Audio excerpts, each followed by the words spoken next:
सभी लोगों को प्रणाम। पहलक जय श्री राम। आज सुंदरकांड में आगे की कथा जिसमें विभीषण जी राम जी से मिलने हैं। तो उनसे विचार विमर्श के बाद भगवान कहते हैं, जो सगुण के उपासक हैं, पराय हित में लगे हैं, नीति में चतुर और नियम में दृढ़ हैं, और जिनका ब्राह्मणों के चरणों में प्रेम है, वे मुझे पापों के समान प्राणों के समान प्यारे हैं। हे लंकेश सुनो, तुम्हारे अंदर उपरोक्त सब गुण विद्यमान है, इसे तुम मुझे बहुत प्रिय हो। रामचंद्र जी के ऐसे वचन सुनकर सब वानरगण कहने लगे, कृपा सिंधु श्री राम जी की जय हो। विभीषण प्रभु की वाणी को, जो कानों को अमृत के समान है, सुनकर तृप्त नहीं होते। वे बार बार चरण कमलों को छूते हैं और अपार प्रेम हृदय में नहीं समाता है। हे चराचर के स्वामी, हे शरणागत रक्षक, हे अंतर्यामी, सुनिए। मेरे हृदय में पहले कुछ इच्छा थी, सो आपके चरणों की प्रीति रूपी नदी में बह गई। हे कृपालु, अब वह पवित्र भक्ति जो शिवजी के मन को सदैव भली लगती है, मुझे दीजिए। प्रभु ने एवं मस्तु कहकर समुद्र का जल मंगवाया और कहा, हे मित्र, यद्यपि तुम्हें इच्छा नहीं है, परंतु मेरा दर्शन संसार में निष्फल नहीं होता। ऐसा कहकर रामचंद्र जी ने विभीषण का रास तिलक कर दिया। तब आकाश से अपार पुष्प वर्षा हुई। रावण की क्रोध रूपी अग्नि में अपनी श्वास रूपी प्रचंड वायु से जलते हुए विभीषण को बचाकर श्री राम जी उसे अटल राज्य दिया। जो संपदा शिवजी ने रावण को 10 सिरों का बलिदान देने पर दी थी, वही संपदा श्री राम जी ने विभीषण को संकोच के साथ दी। जो ऐसे दयालु प्रभु को छोड़कर दूसरों का भजन करते हैं, वे बिना पूंछ के पशु हैं। विभीषण को अपना भक्त जानकर राम जी ने अपना लिया। प्रभु का स्वभाव बानर कुल को बहुत भाया। फिर सर्वज्ञ, सबके हृदय में बसने वाले, सर्वरूप, सबसे रहित उदासीन राक्षस कुल का नाश करने के लिए मनुष्य रूप धारण करने वाले रामचंद्र जी नीति का पालन करने वाले वचन बोले।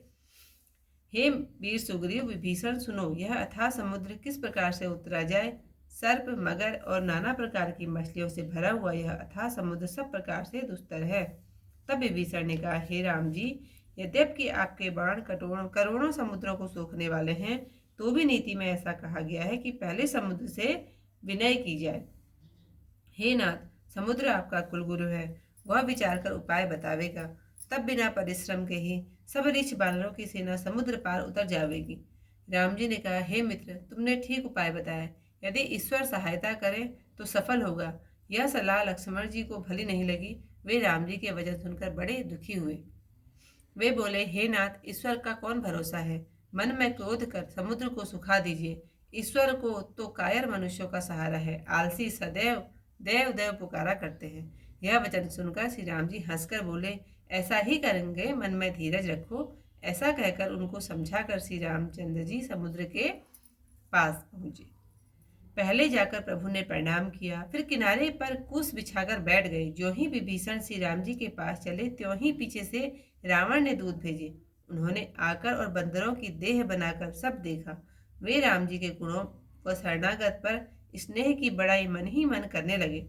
फिर राम जी का गुणानुवाद स्पष्ट रूप से कहने लगे। वे अपना कपट भेष भूल गए। तब बंदरों ने उन्हें पहचान लिया कि यह वैरी के दूत है। उन्हें बांधकर सुग्रीव के पास ले गए। सुग्रीव बोले, हे बानरों, इन निशाचरों को अंगहीन करके भेजो। ऐसा सुनकर बंदर दौड़े। उन्हें बांधकर सेना के चारों ओर घुमाया।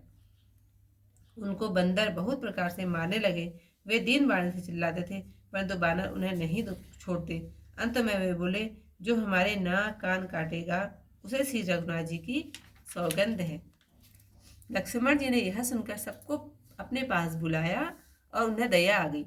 इससे हंसकर उन्हें छुड़ा दिया और कहा, यह चिट्ठी रावण को देना और उस कुल नाशक से कहना कि लक्ष्मण के शब्दों को वांचो, और उस मूर्ख से मेरा संदेश जवानी कहना कि सीता जी को देकर जा मिलो, नहीं तो तुम्हारी मृत्यु निकट आ गई है। दूत शीघ्र ही लक्ष्मण जी के चरणों में सिर नवाकर रामचंद्र जी के गुणानुवाद वर्णन करते हुए चल दिए। श्री राम जी का यश बखानते हुए लक्ष्मण में आए रावण के चरणों में प्रणाम कर तब हंसकर रावण ने पूछा, अरे सुख, अपनी कुशल क्यों नहीं कहता। विभीषण का हाल कहो, जिसकी मौत अब निकट आ गई है। उस मूर्ख ने राज करते हुए लंका को छोड़ दिया। वह अभागा जौ का घुन होगा। फिर उन बंदर और रीछों की सेना का हाल करो, जो कठिन काल के भेजने से यहाँ चली आई है और जिनके प्राणों का रक्षक दयालु समुद्र हुआ है। फिर उन दोनों तपस्वियों का हाल कहो, जिनके हृदय में मेरा भारी डर है। उनसे भेंट हुई अथवा मेरा नाम यह सुनकर लौट गए। बैरी सेना का बल और तेज बताता क्यों नहीं? तेरा चित्त चकित सा क्यों हो गया? इतिहास की कथा कहीं पर समाप्त। कल को इससे आगे कथा के साथ मिलती हूँ। तब के लिए थोड़ा सा चौपाइया।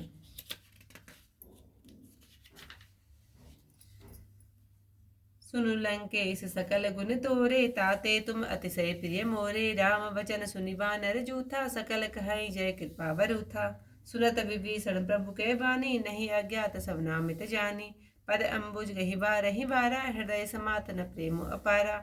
सुनहु देव सचराचर स्वामी, प्रणत पाल उर अंतर जामी। उर कछु प्रथम वास न रही, प्रभु पद प्रीति सरित सो वही।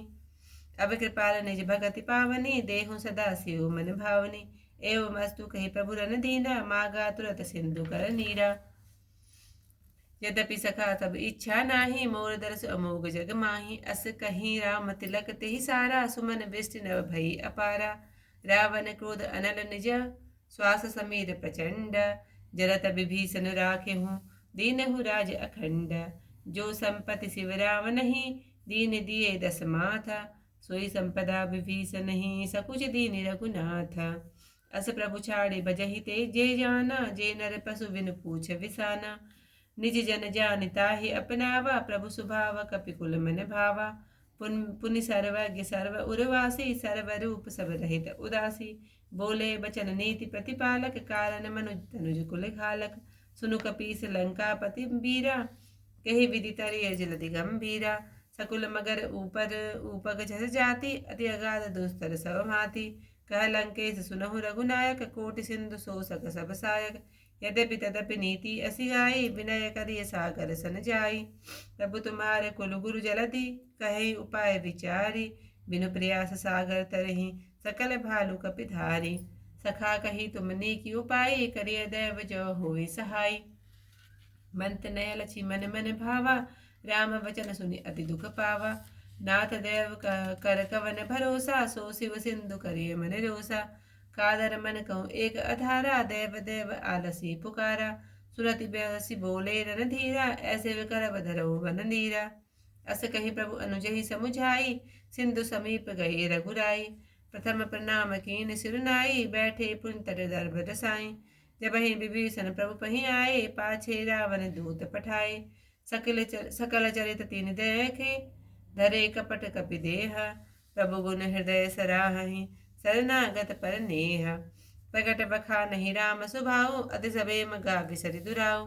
रिपु कै दूत कपिर तब जाने, सकल भाति कपीस पही आने। कह सुग्रीव सुनऊ सब बानर, अंग भंग करि पठवऊ निश्चर। सुनि सुग्रीव वचन कपिधाए, बाधी कटक कहूँ चहु पास फिराए। बहु प्रकार मारन कपि लागे, दीन पुकारत तदपि न त्यागे। जो हमारे हरना सा काना, तेहि कौशलाधीश के आना। सुनि लक्ष्मण सब निकट बुलाए, दया लागी हंसी तुरत छुड़ाए। रावण कर दीजहु यह पाती, लक्ष्मण वचन बाजु कुल घाती। कहे मुखागर मूढ़ सना, मम संदेश उदारा। सीता देह मिलऊ न था, आवा काल तुम्हारा। तुरत नाय लक्ष्मण पद माथा, चले दूत वर्णत गुण गाथा। कहत राम जसु लंका आए, रावण चरण शीस तिन नाए। बिहसि दसानन पूछी वाता, कहा सिर सुख आपनि कुशलाता। पुनि कहूँ खबर विभीषण केरी, जाहि मृत्यु आय अति नेरी। करत राज लंका सट त्यागी, होई सब जब कर कीट अभागी। पुनि कहूँ भाल कीस कटकाई, कठिन काल प्रेरित चली आई। जिनके जीवन कर रखवारा, भयो मृदुल चित सिंधु विचारा। कहु तपसिन कै बात बहोरी, जिनके हृदय त्रास अति मोरी। की भई भेट की फिरी गए, सवन सुरस सुनि मोरा।